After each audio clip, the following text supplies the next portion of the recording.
ढेंकानाल जिला कंकड़ाहाड़ थाना रूपाबेड़ा ग्राम निकटरे थिबा जंगल भितरु जणे महिला मृतदेह को उद्धार करा जायछि। तेबे मृत महिला जनक गोबरी ग्रामर मुनिगागराई बोली जनापड़ी। मिलिथिबा सूचना अनुसार पारिवारिक कलह कारणरू मुनि निज बाप घर रूपाबेड़ा ग्राम 6 मास हेब रही आसुथिले, किंतु आज सकाळे घर पछपाख एक महुल गछ निकटरे तांको मृतदेह को ठाब करा जायछि। परे खबर पाई कंकड़ाहाड़ पुलिस घटनास्थल रे पहुंची शव को उद्धार करने सह एहार तदंत करुछंती। हेले प्रकृत रे से निज जीवन हारिछंती ना तांको मृत्युर अन्य कोनोसी कारण रहिछि ताहा स्पष्ट होई नाही। सब लुचो तो लाज उठे बइछि थाना रिपोर्ट नै हम खाली फोन पाई आसी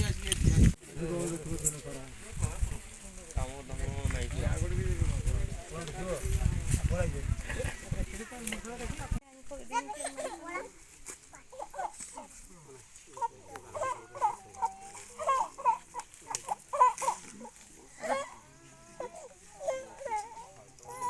ढेंकानाल जिल्लारू असीम अमिताभ सतपथी रिपोर्ट, कोणार्क लाइव।